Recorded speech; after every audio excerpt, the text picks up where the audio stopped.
আপোনাৰ লগত কিয় আছিলে? আপোনাৰ হৈ ওকালতি কৰিছে।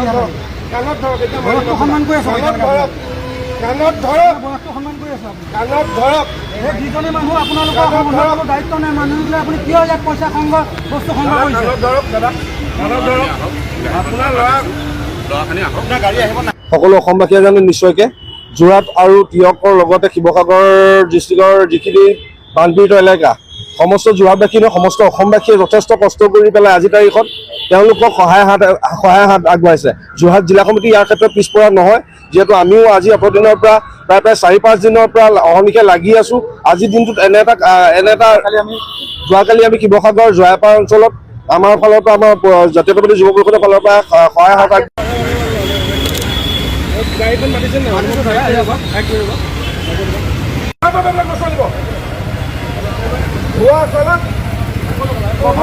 আজি বলাই চাবা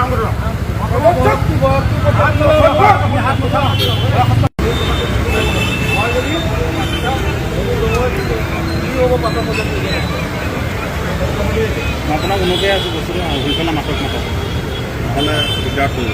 কোনো এখন জিলা কমিটি আমি যোৰহাট জিলাৰ দায়িত্বত থাকি আমি শিৱসাগৰ জিলাত আপোনাক কৈ আছোঁ, আমি উইদাউট প্ৰেচিডেণ্ট ছেক্ৰেটাৰী কনচাৰ্ণত কালেকশ্যন 1 টকা কৰিব নোৱাৰোঁ। আচলতে চাওক, আমি শিৱসাগৰৰ পৰা আহিছিলোঁ আৰু শিৱসাগৰত যিটো বান পৰিস্থিতি চাই আমি 8জন আহিছিলোঁ। তাৰপৰা কি ক'লে শিৱসাগৰ নামটো কি? বাবুল বৰা। আপুনি অসম জাতীয়তাবাদী যুৱ পৰিষদৰ কি দায়িত্বত আছে? কোন ডিষ্ট্ৰিক্টৰ? শিৱসাগৰ ডিষ্ট্ৰিক্টৰ। আমি জনাতটো আমাৰ শিৱসাগৰ ডিষ্ট্ৰিক্টৰ সাধাৰণ সম্পাদকৰ নাম আমি জানো যে ৰাজেন বৰদলৈ বুলি। আপোনাৰ নামটো আমি কোনো কাৰণত শুনা নাই। অসম জাতীয় যুৱ পৰিষদ দুভাগ হৈ আছে। এজন উদয়ন কুমাৰ গগৈ চেণ্ট্ৰেল ছেক্ৰেটাৰী, উজ্জ্বল চুতীয়া প্ৰেচিডেণ্ট, আৰু উদয়ন কুমাৰ গগৈৰ নেতৃত্বত শিৱসাগৰ জিলাৰ ডিষ্ট্ৰিক্ট ছেক্ৰেটাৰী মই হৈ আছোঁ। আৰু আপুনি শিৱসাগৰ জিলাৰ নগৰৰ প্ৰেচিডেণ্ট তেখেতো আহিছে, ডিষ্ট্ৰিক্টৰ প্ৰেচিডেণ্টো আহিছে। কোনো কামে কাকো দেখা নাপাইছে। আপুনি আপুনি আটাইখিনি মানুহকে লগ পাইছে। আমি দেখা নাই। আপুনি মাল ভৰ্তি গাড়ীখন আপুনি গমেই নাপাম বুলি কৈছে। আৰু আপুনি আপোনাক লগ পাইছোঁ, আপুনি মোক মাতি লৈ গৈছিলে। চকুৱে দেখিছোঁ। আপুনি মোক মাতি লৈ গৈছিলে। এতিয়া মালবাহী গাড়ীখন কেনি গ'ল? মালবাহী গাড়ীখন কেনি গ'ল? আপোনালোকৰ লগত মই মাল ভৰ্তি গাড়ীখন কেনি গ'ল? তাৰপিছত গাড়ীখনৰ ওচৰত মই নাই, কোন আছিলে, মই আপোনালোকৰ লগত কথা পাতি আছিলোঁ। আপুনি এজন জিলা ছেক্ৰেটাৰী, আপুনি জিলা ছেক্ৰেটাৰী, আপোনাৰ যোগ্যতা মাল ভৰ্তি গাড়ীখন কেনি গ'ল? আপুনি ক'লে যে গাড়ীখন থানাত নিব লাগে। আপুনি ক'লে। তাৰপিছত মই তেওঁলোকক ফোনত পালোঁ, পাই পেলাই কৈছোঁ যে গাড়ীখন থানালৈ লৈ আহক। যদি মোৰ কিবা ভুল হৈছে এতিয়া থানাত আছে নেকি? তেওঁলোকক গাড়ীখন থানাত আছে নেকি? তেওঁলোকক মই এতিয়া গাড়ীখন থানাত আছে নেকি? তেওঁলোকক মই গাড়ীখন থানাত আছে নেকি? থানাত আছে নাই মই এতিয়া খালি এটা কথা, তোমালোকে গাড়ীখন থানালৈ লৈ আহা। আপুনিও শুনিছে এই বিষয়টো। এতিয়া মই কোৱা বিষয়টো আপুনিও আপোনাৰ অৰ্ডাৰ তেওঁলোকে ফ'ল' নকৰে নেকি? নিশ্চয় কৰিব পাৰে। নকৰে যদি আপুনি গাড়ীখন থানালৈ নাথাক। আৰু আপুনি যোৰহাটত এখন পূৰ্ণাংগ জিলা সমিতি থকা অৱস্থাত আপুনি শিৱসাগৰৰ ইয়াত শিৱসাগৰৰ পৰা আপুনি কিবা সংগ্ৰহ কৰিব অহাৰ আগত শিৱসাগৰ যোৰহাট জিলা সমিতিৰ প্ৰেচিডেণ্ট ছেক্ৰেটাৰীক আপুনি জনাই লোৱাটো নিশ্চয় মই সেইটো সমৰ্থন কৰোঁ। আপুনি অজানিতে এইটো কাম কৰিলে? মই অজানিতে এইটো কাম কৰিলোঁ। আৰু আমি নজনা গৈছে এইটো কাম কৰিলে? নহয়, আচলতে মই সেইটো আমাৰ মগজে নেখেলালে। আপুনি এখন জিলা দায়িত্বত আছে। চাওক, আজি যিটো জিলা দায়িত্বত খেলাব লাগিব। আজি যিটো পৰিস্থিতি, অন্য পৰিস্থিতিত যদি এইটো হ'লহেঁতেন তেতিয়া আমি মানিলোঁ।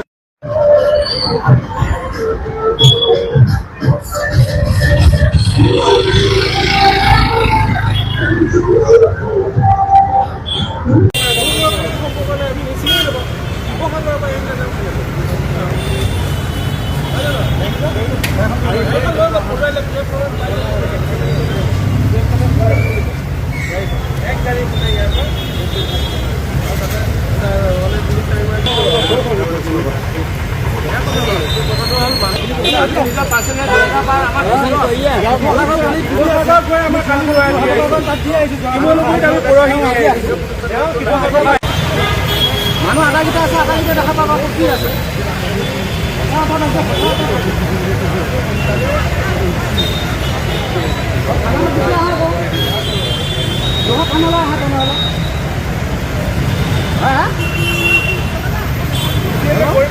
আপোনালোকে মাতা নাই কেলে গাড়ীখন? কি দিয়ক ইমিডিয়েটলি মাত। 1-1.5 ঘণ্টাৰ পৰা কৈ আছোঁ, আহি আছে কৈ আছে। নমস্কাৰ। আজি বানপানী হোৱা প্ৰায় 8 দিনেই পাৰ হ'ল। আজি দেওবাৰৰ পৰা আজি মঙলবাৰ পালেহি, প্ৰায় 8 দিন। 8 দিন পাৰ হৈ গ'ল। তাৰ পাছতো আমাৰ যে কিছুমান জনপ্ৰতিনিধি আছে, তেওঁলোকক ৰাইজে নিৰ্বাচিত কৰি পেলাই এখন আসন দিছে, তেওঁলোক সঁচাকৈ সেই আসনখনৰ যোগ্য হয়নে? তেওঁলোক সঁচাকৈ সেই আসনখনত বহি আছেনে? আজি 8টা দিন পাৰ হ'ল এই অঞ্চলত বানপানী সোমোৱাৰ, তাৰ পিছৰ পৰা জনসাধাৰণৰ যি দুৰ্দশা হৈছে, যি অৱস্থা হৈছে, আজিলৈকে কোনোবা এজন জনপ্ৰতিনিধি আহি উপস্থিত হ'লহিনে? কোনোবা এদিন মাত এষাৰ লগালেনে? তেওঁলোকে একো দিব নোৱাৰে, নালাগে, তেওঁলোকৰ নাই, তেওঁলোকৰ অৱস্থা পাতি বেয়া, ইলেকশ্যনত তেওঁলোকে সম্পূৰ্ণ পইচা পাতি যিমান আছিলে খৰচ কৰি শেষ কৰি দিলে। কিন্তু তেওঁলোকে এই সময়ত, এইখন ৰাইজে তেওঁলোকক নিৰ্বাচিত কৰি পঠাইছিলে, এই সময়ত তেওঁলোকে এইটো অঞ্চলত আহি এষাৰ মাত লগাব লাগিছিল নে নালাগিছিল?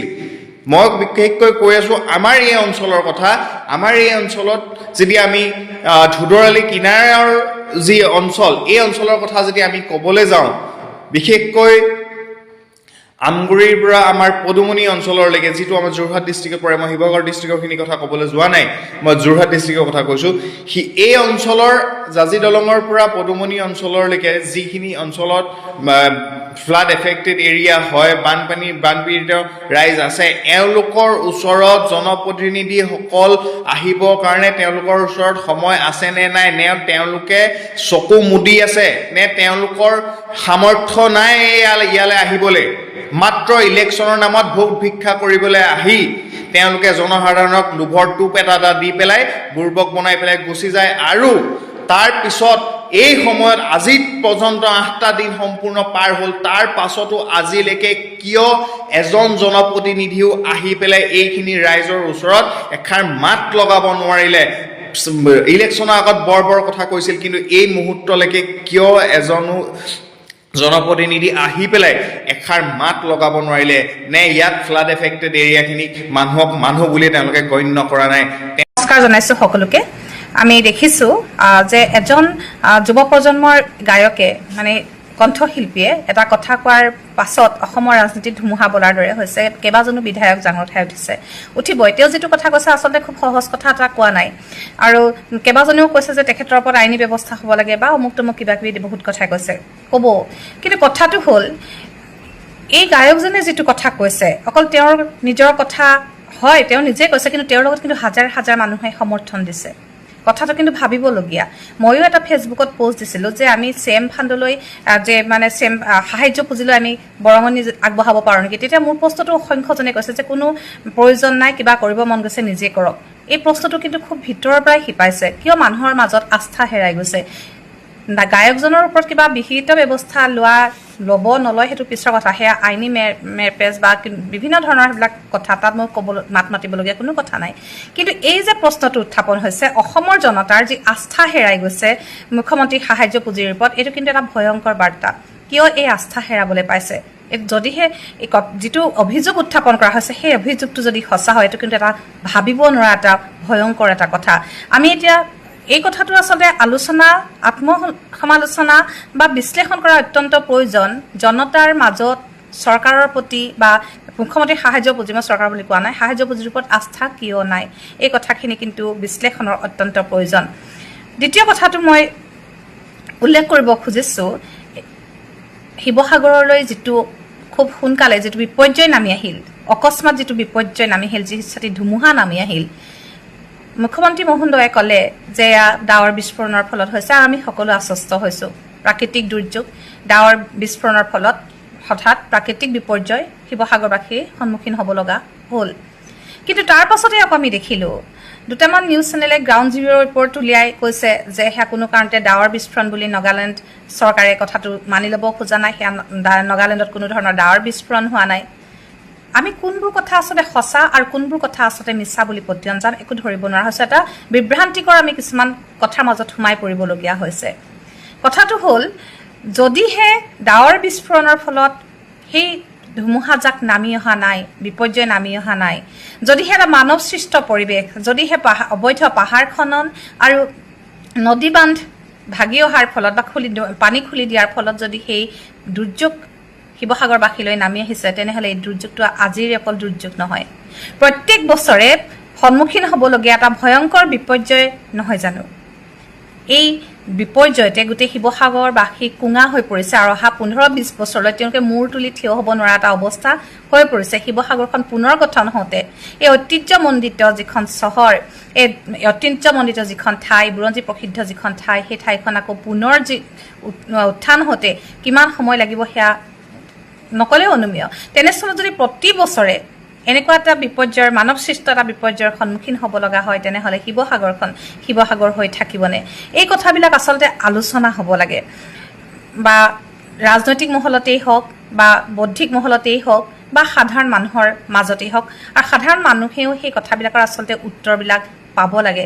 তেতিয়াহে আকৌ নিজক আগন্তুক যিটো বছৰ, সেই বছৰটোলৈ নিজক প্ৰস্তুত কৰিব পাৰিব যে আমি অহা বছৰ আকৌ এনেকুৱা এটা বিপৰ্যয়ৰ সন্মুখীন হ'ম। কথাবোৰ কিন্তু খুব ভাবিবলগীয়া।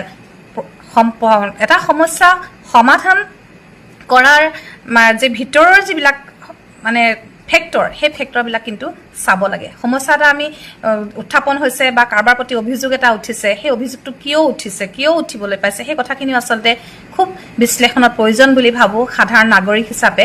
আৰু মই দুটা কথা আজি লৈ আপোনালোকৰ সন্মুখলৈ আহিলোঁ। যে যেনেকৈ মই বিধানসভাত টেবুলৰ ওপৰত উঠি দিছিলোঁ, এইবাৰ দৰকাৰ হ'লে মুখ্যমন্ত্ৰীৰ টেবুলৰ ওপৰত উঠি দিম, কিন্তু নহ'ব। মূল কথা যে এই অঞ্চলটো কেতিয়াও বানপানী নহয়। এইবাৰ বানপানী হৈছে মূলতঃ 3টা কাৰণ। এটা হ'ল প্ৰবল বৰষুণ, দ্বিতীয়টো হ'ল নাগা পাহাৰত কৰা সাংঘাতিক ধৰণৰ অত্যাচাৰ। তাৰ ভিতৰত কি কৰিছে, নগা পাহাৰৰ কয়লা খনন কৰিছে আমাৰ মন্ত্ৰী আৰু বিধায়কবিলাকৰ পৃষ্ঠপোষকতাত, চিণ্ডিকেট বহুৱাই কয়লা খনন কৰি গোটেই পাহাৰৰ ভিতৰটো খান্দি একদম গাঁত কৰি পেলালে। সেইটো এটা লেক বা হ্ৰদ হৈ গ'ল। তাত পানী জমা আছে। এতিয়া বৰষুণ দিয়াৰ লগে লগে সেই পানীখিনি আৰু বৰষুণৰ পানী একেলগতে ধামকৈ গুচি আহিছে। লগতে কি কৰিছে, বালি খনন আৰু শিল খনন, গোটেই নদীবিলাকৰ পৰা বালি খনন আৰু শিল খনন কৰিলে, আৰু 4 লেনটো বনাবৰ কাৰণে গোটেই পাহাৰৰ সেই অংশৰ পৰাই মাটি খান্দি আনিলে। যাৰ ফলস্বৰূপে কি হৈছে, এতিয়া বৰষুণ যাক দি দিয়াৰ লগে লগে এটা প্ৰবল ডাঙৰ চেলেঞ্জ আহি গৈছে। গতিকে জীৱনত প্ৰথমবাৰৰ কাৰণে আমাৰ শিৱসাগৰ জিলা, যোৰহাট জিলা আৰু চৰাইদেউৰ এই অঞ্চলবিলাকত বানপানী হৈছে। গতিকে সেইটো এটা। আৰু 3 নম্বৰ যিটো কাৰণ, সেইটো হ'ল নদী বান্ধ।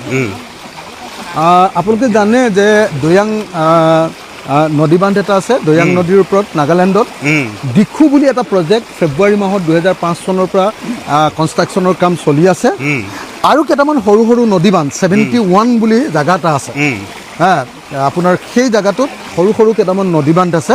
সেই নদী বান্ধকেইটা এইবাৰ ভাগি গৈছে। গতিকে সেই গোটেই অৱস্থাটোৰ কাৰণে আমাৰ ইয়াত আজি প্ৰবল এনেকুৱা ধৰণৰ পৰিস্থিতি হৈছে। কিন্তু এতিয়ালৈকে চৰকাৰে এইটো তদন্ত কৰিব খোজা নাই। গুমৰ ফাঁক হয় বুলি ভাবি চৰকাৰে তদন্ত ঘোষণা কৰা নাই। সেইকাৰণে মই ভাবোঁ যে এই প্ৰথমবাৰৰ কাৰণে এই বানপানীটো আহিছে, আৰু যদি তদন্ত কৰি প্ৰকৃত কাৰণটো উদ্ভাৱন নকৰে, তেতিয়াহ'লে ভৱিষ্যতে সদায় ইয়াত হৈ থাকিব বানপানী। মই সেইটোকে ক'ব খুজিছোঁ, অহা বছৰ আকৌ এনেকুৱা পৰিস্থিতি হ'ব যদি স্থায়ী এটা সমাধান নহয়। হয়, তো আপোনাৰ এইটোৱে আটাইতকৈ ডাঙৰ চেলেঞ্জ হ'ব। মই দুটা কাম কৰিব খুজিম বানপানী যোৱাৰ লগে লগে, মানুহবিলাক ঘৰলৈ যোৱাৰ লগে লগে। 1 নম্বৰ, মই মুখ্যমন্ত্ৰীৰ ওচৰলৈ গৈ প্ৰত্যেকটো পৰিয়ালে যাতে 10 লাখকৈ টকা পায় তাৰ কাৰণে, আৰু গোটেই সমষ্টিটোত যিমান ৰাস্তা পদূলি ঘৰ দুৱাৰ ভাগিলে সেইবিলাক যাতে ৰিকনষ্ট্ৰাকশ্যন হয়, ৰিহেবিলিটেশ্যন আৰু ৰিকনষ্ট্ৰাকশ্যনৰ কাৰণে মই কাম কৰিম। সেইটো 1। আৰু 2 নম্বৰ, এই বানপানীটো যাতে ভৱিষ্যতে কেতিয়াও নহয় তাৰ কাৰণে এক প্ৰবল গণ আন্দোলন। এই 2টা বস্তু আৰম্ভ কৰিম। আৰু মই আকৌ কৈছোঁ যে যেনেকৈ মই বিধানসভাত টেবুলৰ ওপৰত উঠি দিছিলোঁ, এইবাৰ দৰকাৰ হ'লে মুখ্যমন্ত্ৰীৰ টেবুলৰ ওপৰত উঠি দিম, কিন্তু নহ'ব। এই দুৰ্যোগৰ সময়ত আজি 9 দিন পাৰ হৈ গ'ল। ইমান দিনে second day, first day, second day, third ডেৰ ভিতৰত গোটেই পাৰ্টি চৰকাৰ জঁপিয়াই পৰিব লাগিছিলে। অন্ততঃ 10,000 কোটি টকাৰ এটা গ্ৰাণ্ট ঘোষণা কৰিব লাগিছিলে। আমাৰ প্ৰধানমন্ত্ৰী মোদী ডাঙৰীয়া, তেখেতৰ আমাৰ অসমৰ কাৰণে বহুত মৰমত তেখেতৰ অন্তৰটো উথলিয়ে থাকে বুলি শুনা পাওঁ। অমিত শ্বাহ ডাঙৰীয়া, এটাবাৰ তেওঁলোকৰ মুখৰ পৰা মাত এষাৰি নোলালে মাননীয় অধ্যক্ষ মহোদয়। আৰু হিউমেন বিং, আমি মানুহে মানুহৰ দুখৰ সময়ত যদি থিয় নিদিওঁ, আমি অকল পলিটিক্স কৰিলে হ'ব নেকি? মানুহ আজি এনেকুৱা দুৰ্যোগত আছে। মাননীয় অধ্যক্ষ মহোদয়, মই অনুৰোধ কৰিম কেন্দ্ৰীয় চৰকাৰেই হওক অসম চৰকাৰে ইমান দিন ঘোষণা কৰিব লাগিছিলে, অন্তত 10,000 কোটি টকা ঘোষণা কৰক, তেওঁলোকে যাতে স্বাভাৱিক জীৱন যাত্ৰা সোনকালে আৰম্ভ কৰিব পাৰে। এতিয়াও বহু কাম বাকী আছে, সাহায্য গৈছে, কিন্তু প্ৰত্যেকৰ ঘৰত যি বোকা পানী এইবোৰ ইমিডিয়েট পলকবোৰ আঁতৰাব লাগে। SDRFত বিধান আছে, তেওঁলোকৰ আঁঠুৱাৰ প্ৰয়োজন, চিকিৎসাৰ প্ৰয়োজন, বিভিন্ন মানৱ দৰদী মানুহে কৰি আছে। What we government R doing. মাননীয় অধ্যক্ষ মহোদয়, গোটেই সদনে উপলব্ধি কৰিব এই বাতৰিৰ হেডিং পলসৰ পৰা এটা এটাকৈ ওলাই আহিছে নিৰ্জীৱ দেহ। এই হেডিংটোৱে অন্তৰাত্মা কঁপি যোৱা হেডিং।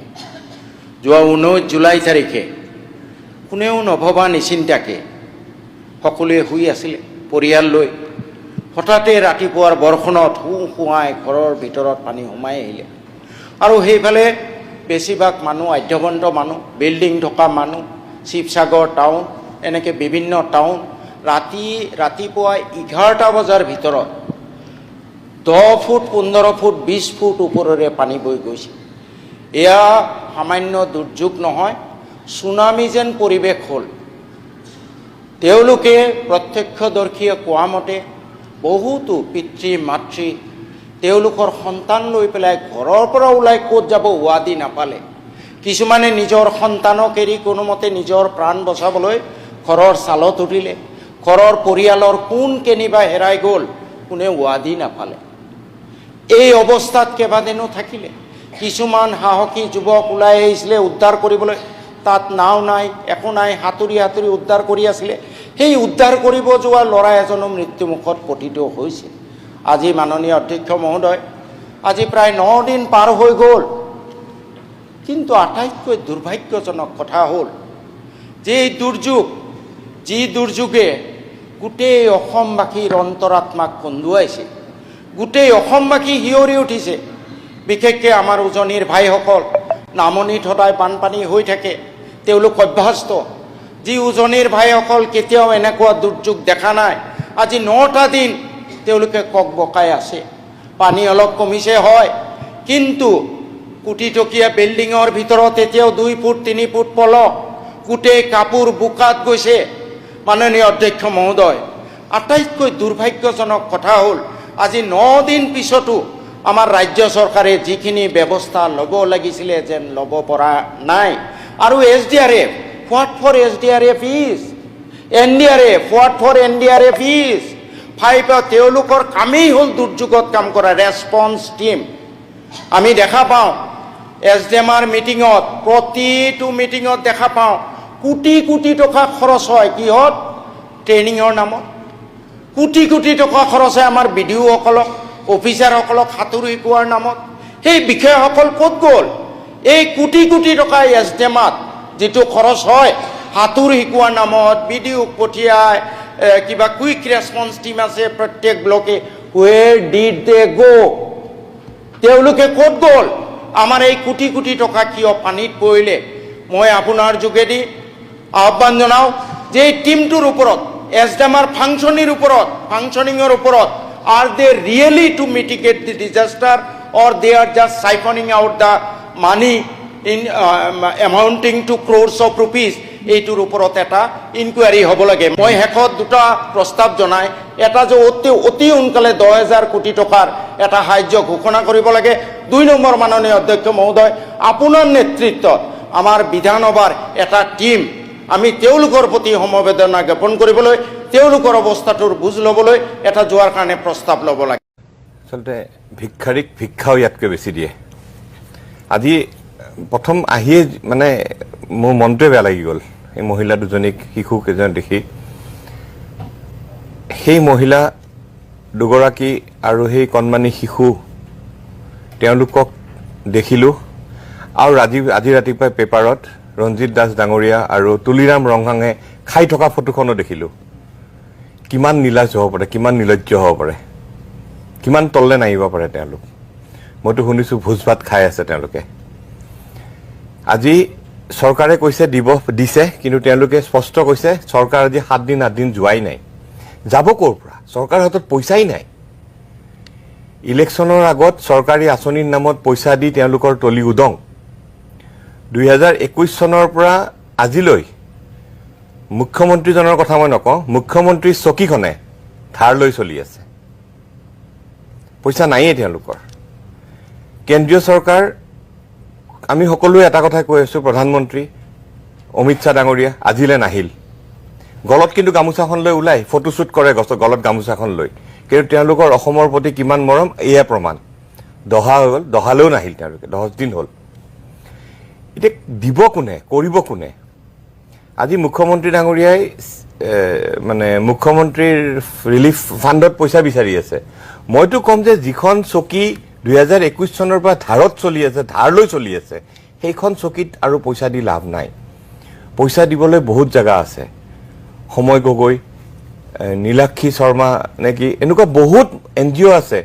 আফ্ৰিকান ভালুক আমি নিজে দিছো আফ্ৰিকান ভালুকত পইচা বহুত পইচা দিছো তেওঁলোকে গৈ দিছে তেনেকুৱা বহুত অনুষ্ঠান আছে তেওঁলোকক দিয়ক তেওঁলোকে গৈ দিব আমি হয় গুৱাহাটীৰ পৰা আমি যাব পৰা নাই এতিয়াতো সবেই গৈছে কিন্তু পিছত বান হুকুৱাৰ পিছৰ পৰিস্থিতিটো কোন হ'ব তেতিয়া কোন যাব আজি আধা পোৱা তেল এপোৱা নিমখৰ পেকেটটোৱে 10 টকা তাৰে আৰু আধা পোৱা নিমখ মচুৰ দালি আধা কিলো চাউল 4 কিলো এয়া দিছে আমি স্বাভিমানী অসমীয়া আমাৰ অসমীয়া মানুহ উজনি অসমৰ মানুহ বা নামনি অসম যোনেই নহওক আমি অসমীয়া মানুহ পেটত গামোচা বান্ধি থাকিম নাখাই থাকিম কিন্তু ইমান অকমান দি অপমান নকৰিব মানুহক মুখ্যমন্ত্ৰী ডাঙৰীয়া এতিয়াও সময় আছে আপোনালোকেতো বহুত কথা কয় আপোনাৰ সতীৰ্থ বিধায়কে 2 লাখ টকীয়া ঘড়ী পিন্ধে 2 লাখ টকীয়া চাইকেল লৈ মৰ্নিং ৱাক কৰে 40,000 50,000 1 লাখ টকীয়া টি চাৰ্ট পিন্ধে ঘনীয়কৰ নামত অজস্ৰ সম্পত্তি কৰিলে আজি 10 বছৰে আপোনালোকে লুটিলে আৰু আজি আপোনালোকে কৈ আছে আমি এমাহৰ দৰমহা দিম কিয় আপোনালোকে দিব নোৱাৰে 10 লাখ কৈ গোটেইবিলাকে সবৰে কথা মই নকওঁ কিন্তু আজি 10 বছৰ যি কেজন বিধায়কে লুটিপুটি খালে সেই বিধায়কজনে দিব নোৱাৰে সভাপতিজনে দিব নোৱাৰে বিজেপিৰ সভাপতিজনে দিব নোৱাৰে তেওঁটো আমি শুনিছিলো দলগাঁৱত বহুত কোটি টকাৰ কেলেংকাৰী কৰি থৈছে সেই কেলেংকাৰীৰে অলপ পইচা দিয়ক ঠিকাদাৰ যিবিলাক আছে আজি ঠিকাদাৰৰ নাম কম ঘনশ্যাম ধানুকা অনুপম কাকতি অনুপম শৰ্মা অনিল দাস অশোক সিংগী ৰাহুল জৈন অভিজিৎ কলিতা মুকুল বৰ এনেকুৱা শ ঠিকাদাৰ আছে যোনে আজি 10 বছৰে লুটিছে অসমক তেওঁলোকেই কাম কৰে বেলেগ কোনো কাম কৰিব নোৱাৰে আপোনালোকে কি দিব নোৱাৰে যিজন মুখ্যমন্ত্ৰীয়ে ক'লে যে 10 কিলোমিটাৰৰ ভিতৰত দিছপুৰত বদৰুদ্দিন আজমলক সোমাব নিদিও আজি সেই বদৰুদ্দিন আজমল উজনি অসমৰ মানুহৰ মনত সোমাই গ'ল আপুনি গম পায়নে নাপায় সোমাই গ'ল আৰু এতিয়াও একসাম ধুৰন্দৰ মানুহে হিন্দু মুছলিমৰ ৰাজনীতি কৰিব ওলাইছে কৰি আছে তেওঁলোকে ফেচবুকত লিখে আজি কিছুমান মানুহ আছে ইমান ফালতু হয় হত গধুলি মানে কোৱাৰ্টাৰটো কিনিবলৈ তেওঁলোকে মাথা মাৰি থাকে ক'ত পাওঁ পইচাটো আৰু সেইবিলাকে ফেচবুকত হিন্দু মুছলিমৰ কথা লিখে আছে তেনেকুৱা সাংবাদিক ৰূপী বা যোনেই নহওক গধুলিৰ পৰা মাথা মাৰি থাকে আজি গধুলি পানীটো ক'ৰ পৰা খাব পাওঁ কাৰ মূৰত মাৰো কোপটো কিন্তু তেওঁলোকে নিজকে ফেচবুকত হিন্দু মুছলিম আজি লাজ নাপায় USTM মেঘালয় পানীয়ে গুৱাহাটীক ডুবোৱা বুলি ক'লে USTMৰ বৃহৎ এটা দল গৈছে তাতে কাম কৰি আছে আৰু এজনে 1 কোটি নে 2 কোটি টকা দিছে কিয় দিব নোৱাৰে আপোনালোকে দিয়ক জয়ন্ত মল্লবৰে দিব নোৱাৰে নেকি তেওঁটো আজি অজস্ৰ সম্পত্তি সব ফালে সম্পত্তি কিয় নিদিয়ে আপোনালোকে 2 লাখ টকীয়া ঘড়ী পিন্ধি ফেলে আচলতে এই বস্তুবিলাক আমি ভোটাৰসকলক মই কৈছো আপোনালোকে আচলতে সেন্ট্ৰেলি কামবিলাক সেন্ট্ৰেলি কৰিব লাগে আপোনালোকে আঁচনি দিওঁতেতো আমাক সোধা নাই আঁচনি দিম নেকি ইলেকশ্যনৰ আগত আঁচনি দিওঁতেতো আমাক সোধা নাছিলে আজি কিয় সুধিছে বান সাহায্য লাগে বুলি আমাক আজি এই যে NGO উঠি অহা চাম যিখিনি মানুহ তাতে লাগি আছে দিনে ৰাতি তেওঁলোক যদি নহলে হয় নহয় চৰকাৰৰ আচল ৰূপ ওলালে হয় নিশ্চয় 1 টকাও নাই কেন্দ্ৰীয় চৰকাৰে ক'ৰ পৰা পইচা দিব কেন্দ্ৰীয় চৰকাৰে MP কিনুতে পইচা খৰচ কৰি আছে তেওঁলোকে MP বিলাক কিনিব লাগিব নহয় তাতে MP কিনুতে পইচা আধা গৈ আছে কিন্তু যিখিনি পইচা আপোনালোকে মাৰে আপোনালোকৰ পত্নীৰ নামত আংগু পৰিয়ালৰ নামত যিবিলাক পইচা মাৰে তাৰ পৰাটো অলপমান দিয়ক মাৰা পইচাখিনিৰ পৰা অলপমান দিয়ক সিন্ডিকেট চলি আছে অসমত সিন্ডিকেটৰ পৰা অলপমান পইচা দিয়ক এতিয়া অসমৰ মানুহক মই এটা কথাই কম এইখন চৰকাৰৰ ভেলকিবাজি কথাত আৰু ভুল নাযাব টু আই টু আই কণ্টেক্ট কৰক দিব লাগিবই মই অভিজিত শৰ্মাক ধন্যবাদ জনাইছোঁ আকৌ অকণমান সময়ৰ কাৰণে বাণিজ্যিক বিৰতি ল'ম তাৰপিছতে মই দীপজ্যোতি নায়ক আৰু পলাশ চাংমাই কাষলৈ পোনে পোনে উভতি আহিম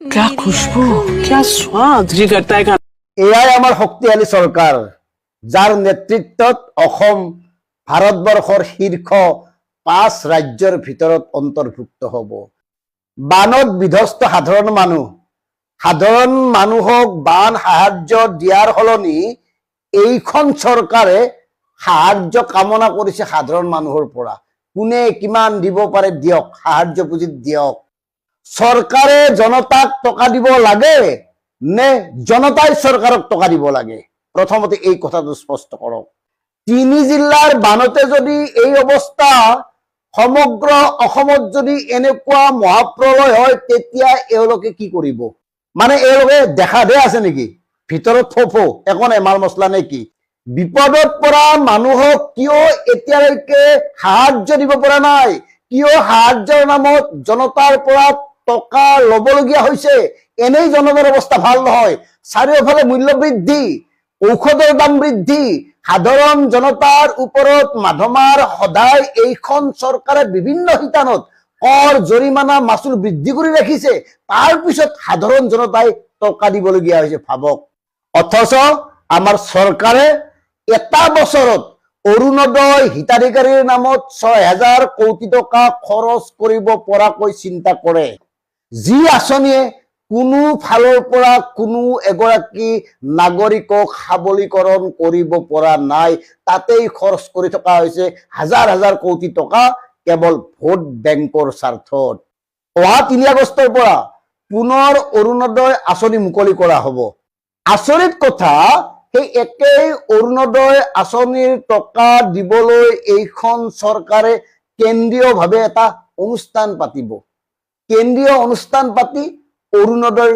টকা বিতৰণ কৰিব জিলাই জিলাই এই ধৰণে তেওঁলোকে অনুষ্ঠান পাতিব যাৰ ফলত কোটি কোটি টকা খৰচ হ'ব এইবিলাকত তেওঁলোকৰ কাণ সাৰ নাই কেৱল দেখাব লাগে নিজেই মন কৰক আজিৰ দিনটোলৈকে চৰকাৰে সাহায্য দিব পৰা নাই কেন্দ্ৰীয় চৰকাৰৰ কথা নকলোৱে কিয় এই অৱস্থা হৈছে মানে ভয়ংকৰ বিপদৰ সন্মুখীন হ'ব পৰাকৈ পুঁজি নাই চৰকাৰৰ হাতত হাজাৰ হাজাৰ কোটি টকা ঋণত পুত গৈ থকা এই ৰাজ্যৰ অৰ্থনৈতিক অৱস্থা ইয়াতকে আৰু কি আশা কৰিব আপোনালোকে এনেতো আমি আগতে শুনিছিলো বিভিন্ন ধৰণৰ পুঁজি থাকে বান প্ৰতিৰোধৰ পুঁজি দুৰ্যোগ প্ৰশমনৰ পুঁজি এই পুঁজিবোৰ ক'ত এই পুঁজিবোৰ কিয় মুকলাই দিয়া নাই নিজেই চিন্তা কৰক যদি অসমৰ বিভিন্ন প্ৰান্তৰ পৰা সাধাৰণ লোক এনেকৈ উবুৰি খাই নপৰিল হেতেন সাহায্যৰ বাবে কি গতি হলহেতেন উজনিৰ 3 জিলাৰ ইফালে উন্নয়নৰ শ্লোগান আওৰাই গুৱাহাটী মহানগৰীৰ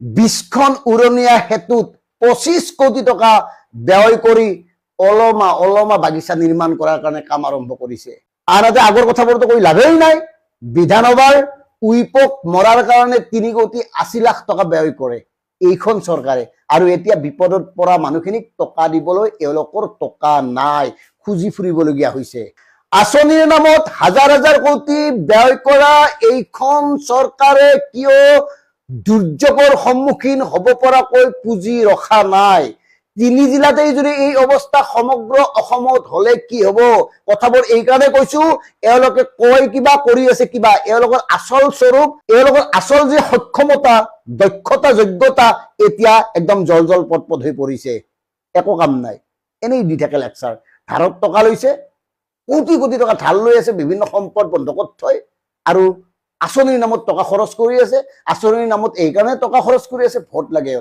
এওঁলোকে ভোট বেংকৰ স্বাৰ্থত কেৱল আঁচনিবোৰ কৰি গৈছে বাকি উন্নয়নৰ নামত একাংশ ঠিকাদাৰ একাংশ আমলা বিষয়া ধনী হৈ গৈ আছে দিনে দিনে নিজেই মন কৰক 2021 পৰা 2026 লৈকে এগৰাকী মন্ত্ৰীৰ তেওঁৰ যিটো সম্পত্তিৰ পৰিমাণ 500% পৰ্যন্ত বৃদ্ধি হৈছে কেনেকৈ মন্ত্ৰী পত্নীয়ে বৃহৎ উদ্যোগী হ'ব পাৰে মানে এওঁলোকৰ পকেটবোৰ ভৰি আছে সাধাৰণ মানুহৰ প্ৰতি এওঁলোকৰ কোনো দায়বদ্ধতা নাই সাধাৰণ মানুহৰ প্ৰতি দায়বদ্ধতা থকা হলে উজনিত এই কাৰবাৰটো কি হ'ল আজিলৈকে প্ৰকাশেই নকৰিলে। নাগালেণ্ডত ডাৱৰ বিস্ফোৰণ হোৱা নাই, এয়া স্পষ্ট হৈছে। তেতিয়াহ'লে কিয়, কেনেকৈ, ক'ৰ পৰা এই হঠাৎ পানী নামি আহিল, হঠাৎ এই মহাপ্ৰলয়ৰ সৃষ্টি হ'ল, এই কথাবোৰ কোৱা নহ'ল।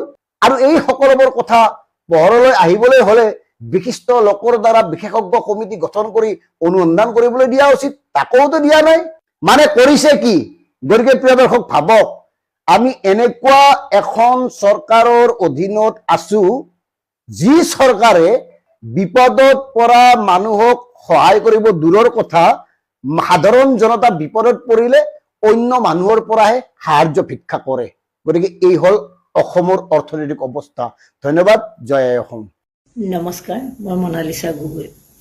আজি বিধানসভাত ডেপুটি স্পীকাৰগৰাকীয়ে হাবিতৰণ তেওঁ সকলোকে 126গৰাকী যি বিধায়ক আছে তেওঁলোকৰ কাৰণে গিফ্ট আনিছে।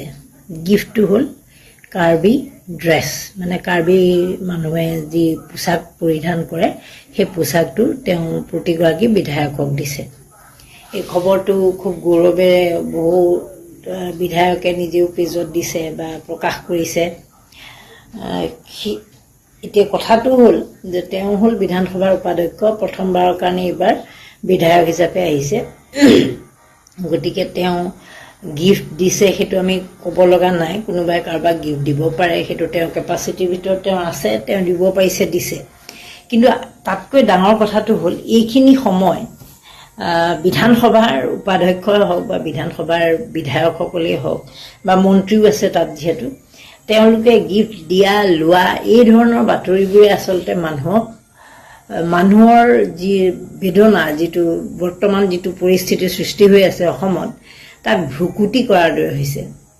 কাৰণ অসমৰ গৰিষ্ঠ সংখ্যক লোক, আমি যদিও ইয়াত আছোঁ, গুৱাহাটীতে আছোঁ, নিজৰ কামৰ কাৰণে থাকিব লগা হৈছে বা সকলোৱে নিজৰ নিজৰ দায়িত্ব পালন কৰি সকলোতো আৰু তালৈ লৰ মাৰিব পৰা অৱস্থাত নাই, কিন্তু গৰিষ্ঠ সংখ্যকৰে মনবোৰ এতিয়া আমাৰ তাৰ লগত জড়িত হৈ আছে। যদিও মই আপোনালোকৰ সন্মুখত এই ভিডিঅ'টো বনাই কথাখিনি কৈ আছোঁ, মই এতিয়াও বাই হাৰ্ট, অন্তৰৰ পৰা কিন্তু মই তেওঁলোকৰ লগত উপস্থিত থকাৰ নিচিনা অনুভৱ কৰি আছোঁ।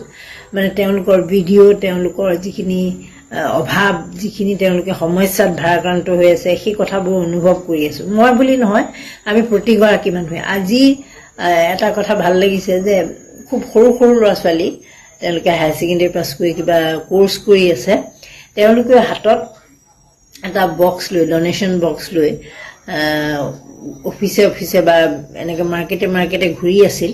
আৰু তেতিয়া মোকে তেওঁলোকে ক'লে যে বাইদেউ কিবা দিব নেকি বুলি। তাৰপিছত মই ক'লোঁ যে মই দি আছোঁ, তোমালোকে বেলেগত হেৰি কৰি লোৱা।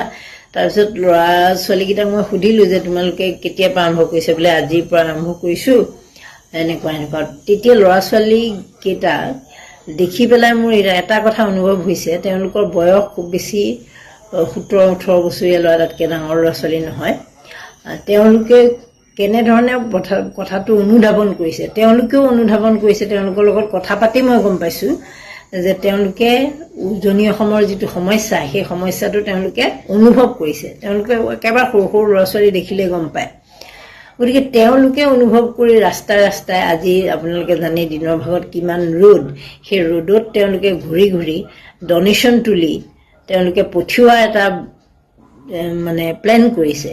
তেওঁলোকৰ মনলৈ সেইখিনি কথা আহিছে। কিন্তু আমাৰ এই বিধায়কসকল, বিধায়ক হৈ কিছুমানটো বুঢ়া হৈ গ'ল, অধ্যক্ষগৰাকীয়েতো কথাই নকওঁ, তেওঁ পুৰি চব্জি খাই কালি আপডেট দিছে যে পুৰি চব্জি জুতি ল'লে বোলে, কেণ্টিনত জুতি ল'লে পুৰি চব্জি, সেইটো তেওঁ নিজে দিয়া আপডেট।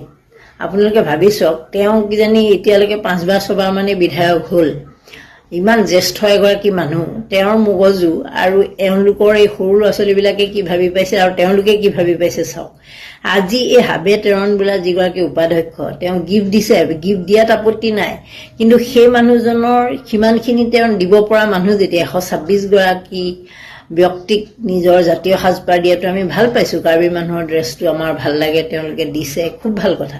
কিন্তু দিয়াৰ সময় আৰু এই সময়ত য'ত মানুহে এসাঁজ খাই এসাঁজ লঘোণ দিব লগা অৱস্থা, গছৰ ডালত ধৰি 3 দিন 4 দিন মানুহ থাকিলে, জীয়াই থকাৰ কোনো উপায় নাই, খাবলৈ তেওঁলোকৰ বাতি এটা নাই, খাবলৈ তেওঁলোকৰ থাল এখন নাই, তেওঁলোকে আলুগুটি 1 কেজি কিনি খোৱাৰ কেপাচিটি নাই, সেইখিনি মানুহক সহায় কৰিবলৈ তেওঁলোকে ভাবিব লাগে নে এইখিনি সময়ত এই যিবোৰ মানুহে কাৰ্বি ড্ৰেছ বা যিকোনো ড্ৰেছেই 126 জনে মানে হোলচেল ৰেটত যিমান লাগে তেওঁলোকে যদি ভাবে যে মই 150 যোৰ ল'ম, 150 যোৰ ল'ব পৰা কেপাচিটি থকা মানুহক গিফ্টটো দিয়াতকৈ যি সকলো হেৰুৱাই পেলাইছে তেওঁলোকক এই সময়ত সহায় কৰাটো বেছি জৰুৰী নাছিল নে বাৰু?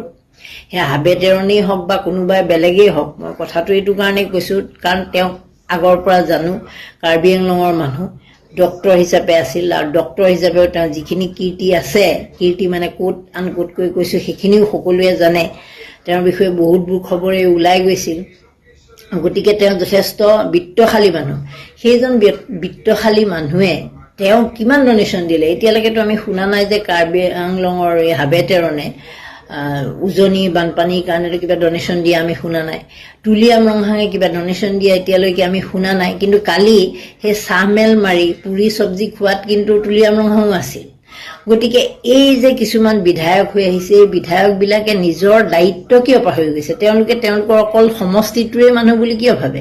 তেওঁলোকে অসমখন আজি মন্ত্ৰী পালেতো তেওঁলোক অসমৰ মন্ত্ৰী, তেওঁলোকতো সেই পাৰ্টিকুলাৰ সমষ্টিটোৰ মন্ত্ৰী নহয়। তেওঁলোকৰ সেইখিনি দায়িত্ব থাকিব লাগে নে নাই? য'ত মই আপোনালোকক উদাহৰণ হিচাপে ক'লো যে সৰু সৰু ল'ৰা ছোৱালীকেইটা 10 টকা 20 টকা 50 টকা গোটাই ঘূৰি ফুৰিছে ডনেশ্যন দিবলৈ, বা ইমানবোৰ মানুহ উজনি অসমলৈ গৈছে, গাড়ী ভাড়া কৰি গৈছে, যিসকলে পাৰে যিসকলে নোৱাৰে মানে ট্ৰেইনত হ'লেও গৈছে, এনেকুৱা ধৰণে গৈ সহায় কৰিবলৈ গৈছে। আৰু এওঁলোকে AC কোঠাৰ ভিতৰত থাকি যিসকল মানুহক ডনেশ্যনৰ কোনো প্ৰয়োজন নাই, যিসকল মানুহক গিফ্টৰ এতিয়া নিদিলেও তেওঁ হ'লহেঁতেন, কিবা অকেজন লৈ বোলে বিহু আহিছে বা কিবা আহিছে সেইটো অকেজনতো দিবলৈ তেওঁ এটা চান্স দিব পাৰিলেহেঁতেন। কিন্তু এইটো সময়ত য'ত মানুহে এনেকুৱা এটা অৱস্থাত আছে, চৰকাৰে একো সাহায্য এটা দিব পৰা নাই, ফুটা কৰি এটা সাহায্য হিচাপে দিব পৰা নাই, এতিয়ালৈকে পইচা ঘোষণা কৰিব পৰা নাই। এতিয়া অলপ আগতে দেখিলোঁ যে মৃতকসকলৰ কাৰণে কিবা 4 লাখ টকাকৈ দিয়াৰ কথা কিবা এটা ঘোষণা এটা কৰিছে। সেয়া ঘোষণাহে হৈ আছে, প্ৰেক্টিকেলি কি হয়গৈ কি নহয়গৈ আমি নাজানো। কিন্তু যেনেকুৱা ধৰণে বাজেটত ধৰিব লাগিছিল বা কেন্দ্ৰীয় চৰকাৰে ঘোষণা কৰিব লাগিছিল তেনেকুৱা কোনো ঘোষণা পাতি এতিয়ালৈকে নাই। গতিকে মুখ্যমন্ত্ৰীয়ে সেই বিজেপিৰ কৰ্মকৰ্তা, সাধাৰণ জনতা, ঠিকাদাৰ কণ্ট্ৰেক্টৰে পইচা দিব আৰু সেয়া লৈ যাব বুলি এটা ভাবি আছে। সেই সময়ত এই বিধায়কসকলৰ কৰ্মকাণ্ড চাওক। আপোনালোকে 126 গৰাকী যে অসমৰ বিধায়ক আছে তাৰ ভিতৰত কেইজনক দেখিছে ইমান সক্ৰিয় হোৱা? তেওঁলোকৰ যিসকলৰ তাতেই সমষ্টিতেই হৈছে তেওঁলোক কেইজনটো লাগিবই লাগিব, তেওঁলোক আছে। তাৰ বাহিৰে ইফালৰ পৰা বিন্নাকান্দি বিধায়ক বদৰুদ্দিন আজমল গৈছে। তাৰপিছত আৰু আমি এইফালৰ পৰা যোৱা মানে বেলেগ সমষ্টিৰ পৰা গৈ তাত লাগি দিয়া মানুহ আমি দেখা নাই। বাকীসকলৰ কথা নকওঁৱেই, তেওঁলোকে ক'ত ৰাহুল গান্ধীয়ে ক'ত প্ৰধানমন্ত্ৰীৰ ঘৰত হেৰি কৰিলে, এই ধৰণৰ কথা বতৰাত বিজি। মানৱ ডেকা বোলাজনে কোৱা শুনিলোঁ যে বানপানীক ৰাষ্ট্ৰীয় সমস্যা কেতিয়া ডিক্লেয়াৰ কৰিব বুলি কওঁতে তেওঁ মতে মানে বানপানী ৰাষ্ট্ৰীয় সমস্যা হয়েই, শব্দত কিয় লাগি আছে বুলি কৈছে। তাৰমানে শব্দটোতহে ডিক্লেয়াৰ হোৱা নাই। এই ৰাষ্ট্ৰীয় সমস্যা হ'লে চৰকাৰে কি কৰিব লাগিছিল, কেন্দ্ৰীয় চৰকাৰৰ ভূমিকা কি হ'ব লাগিছিল? তোমাৰ সমস্যাটোক পাত্তা দিয়া নাই কাৰণেতো আজিলৈকে প্ৰধানমন্ত্ৰী নৰেন্দ্ৰ মোদী, গৃহমন্ত্ৰী অমিত শ্বাহে আজি 10 দিন হৈ গ'ল, 10 দিনত এটাতো শব্দ কোৱা নাই। মন কী বাত প্ৰগ্ৰেমত এটা শব্দ নক'লে। এই আছে পাৰ্লিয়ামেণ্ট ছেছন চলি আছে, কোনো ধৰণৰ সেই কথাত নাই। অমিত শ্বাহে সেইদিনাখন ধুতি পিন্ধি যোৱা আমি এটা আপডেট দেখিছিলোঁ যে অসমৰ ধুতি পিন্ধিছে নেকি নে এনেকুৱা ধৰণেও সাংবাদিকে কিবা কোৱা শুনিছিলোঁ। সেই ধৰণৰ কথা বতৰাত তেওঁলোকে বিজি আছে। তেওঁলোকে কৈ আছে, বাৰে প্ৰতি কৈ আছে, মুখ্যমন্ত্ৰীয়ে কৈ আছে যে আমাক খবৰ লৈছে, ফোনত খবৰ লৈছে, কিবা লৈছে। কিন্তু সেয়া মুখ্যমন্ত্ৰী পৰ্যায়ত ফোন কৰি খবৰ লোৱা সেইটো কোনো সহমৰ্মিতা অসমৰ জনতাৰ প্ৰতি আছে বুলি আমি নাভাবোঁ। কাৰণ সেইকেইটা একেকেইটা মানুহেই ভোটৰ আশাত কিমান বাৰ অসমলৈ আহিছে। ক'ত তেওঁ অসমৰ তেওঁ বোলে এম্বেচাডৰ, ব্ৰেণ্ড এম্বেচাডৰ বোলে, নৰেন্দ্ৰ মোদী বোলে ব্ৰেণ্ড এম্বেচাডৰ, গামোচাখন লৈ পেলাই বোলে তেওঁ ঘূৰি ফুৰে গোটেই দেশ বিদেশ, বোলে তেওঁ অসমৰ গামোচাই মানে পাব্লিচিটি কৰে। কাজিৰঙাৰ কথা বোলে তেওঁ কয়, তেওঁ নিজেই কোৱা কথা। অমিত শ্বাহেতো বানপানী সমস্যা সমাধানেই কৰি দিয়ে, পুখুৰী খান্দি সমাধান কৰে আৰু 5 বছৰ লাগিছিল, 21 চনত ক'লে 5 বছৰ লাগে যে অসমৰ বানপানী নোহোৱা কৰি দিব। ফ্লাড ফ্ৰী অসম বনাই দিব। এতিয়া এই ফ্লাড ফ্ৰী অসম নহ'লেই আৰু ইমান শ মানুহৰ মৃত্যু হ'ল। এতিয়া কিমান মানুহ হেৰাই আছে, সেই মানুহবোৰ বেছিভাগে মৃত্যু হৈছে। যিসকলে এতিয়ালৈকে সন্ধান নাই তেওঁলোক আৰু জীয়াই থকা নাই, সেই কথাটো নিশ্চিত। কিন্তু তাৰ পিছতো তেওঁলোকৰ কোনো কেটকুট নাই। যিসকল ইয়াত আছে, যিসকলক আমি অসমৰ কাৰণে নিৰ্বাচন কৰিলোঁ, তেওঁলোকে পুৰি খুৱাই পুৰি খাইছে, চব্জি খুৱাই চব্জি খাইছে, গিফ্ট দিয়াই গিফ্ট দিছে, প্ৰতিবাদ কৰাই প্ৰতিবাদ কৰিছে। ৰাষ্ট্ৰীয় সমস্যালৈ লাগি থকাতকৈ, শব্দত লাগি থকাতকৈ মানে এই কথাটো অলৰেডি হৈ গ'ল, এনেকুৱা ধৰণৰ কথা কৈছে। সেইজন মানৱ ডেকাই আকৌ একেবাৰে আদানী আম্বানী বোলে সেইদিনাখন এছেম্বলিতে কোৱা শুনিলোঁ, যদি তেওঁ তালৈ যায় মানে যাব খোজে, তেওঁ বোলে শৰাই দি পেলাই মাতি নিব বোলে, একেবাৰে তাত হেৰি কৰিবগৈ। কিন্তু সেই তেনেকুৱা ধৰণৰ মানুহবিলাকৰ কাৰণে বৃহৎ উদ্যোগপতি বা সেই ব্যৱসায়ী, কয়লাৰ মাফিয়া, কয়লাৰ ব্যৱসায় কৰা মানুহ, এইবিলাকৰ কাৰণেতো এই ধৰণৰ অঘটনবোৰতো আমি মানৱ সৃষ্ট অঘটন ন। সেইদিনাখন মুখ্যমন্ত্ৰীয়ে কোৱা শুনিলোঁ যে লখিমপুৰখন বাচি আছে বোলে ডেম বনোৱাৰ কাৰণে, ডেমটো থকাৰ কাৰণে তাত মানে পানী 50-60 বছৰলৈ তাতে ৰিজাৰ্ভ হৈ থাকিব, ৰিজাৰ্ভাৰ আছে, গতিকে তাত বোলে হেৰি নহয়, বানপানীৰ পৰা লখিমপুৰ ধেমাজি বাচি গ'ল বুলি তেওঁ কৈছে। আৰু সেইবোৰ কেনেকুৱা যুক্তি আপোনালোকে নিজে ভাবি চাব যে অসমত এই ভয়ংকৰ যিটো দুৰ্যোগ, আপোনালোকে মনত পেলাওক, বিগত আমিতো সকলোৱে কৈ আছোঁ যে কোনোদিনেই এনেকুৱা বানপানী অসমত হোৱাই নাছিল। যদি অসমত হোৱাই নাছিল, আমি জীৱিত থকা মানুহবিলাকে যদি আমি কোনেও পোৱাই নাছিলোঁ, তেনেহ'লে অসমত দুৰ্যোগ নামৰ বস্তুটো নায়েই। যি বানপানী আহি আছিল সেইখিনি নেচাৰেলি সাধাৰণতে ছল্ভ কৰিব পৰা, সমাধান কৰিব পৰা বানপানীহে ইমান দিন অসমত হৈ আছিল। মানে যোৱা বছৰ যি হৈছিল, তাৰ আগৰ বছৰ যি হৈছিল, সেইবোৰ মানে অদ্ভুত নাছিল, মহাপ্ৰলয় নাছিল, নৰ্মেল বানপানী আছিল। এইবাৰ মহাপ্ৰলয়টো হৈছে আৰু চৰকাৰৰ প্ৰিপেৰেশ্যনটো চাওক, প্ৰস্তুতিটো আপোনালোকে চাওক। এইবাৰ প্ৰথমবাৰ হৈছে, তাৰপিছত তেওঁলোক কিমান প্ৰস্তুত। তেওঁলোকৰ দুৰ্যোগ প্ৰশমন বিভাগ এটা আছে, কথা নাই বতৰা নাই। কেতিয়াবা স্কুলত তেওঁলোকে জুই জ্বলিলে কি কৰিব, আমুক জ্বলিলে কি কৰিব, তেনেকুৱা কিছুমান হেৰি কৰে, আপোনাৰ কি বুলি কয়, মক ড্ৰিল কৰে। মক ড্ৰিলটো কৰা আমি দেখোঁ, কিন্তু বাকী তেওঁলোকে কাৰ্যক্ষেত্ৰত কি কৰে এতিয়া আপোনালোকে ভাবি চাওক। জুই জ্বলাবলৈ গুৱাহাটী যেতিয়া ৰিজাৰ্ভ বেংক, আমাৰ ষ্টেট বেংকৰ হেড অফিচ, যেতিয়া আপোনাৰ ৰাজীৱ ভৱনৰ কাষত সেইটো বিল্ডিংটো জুই লাগিছিল, সেইটো জুই নুমুৱাবলৈ লাগিছিল 3টা দিন। 3টা দিনৰ পিছতো তাত জুই কণ্ট্ৰল কৰিব পৰা নাছিল। গতিকে এয়া হ'ল আমাৰ দুৰ্যোগ প্ৰশমন বিভাগৰ কাণ্ড।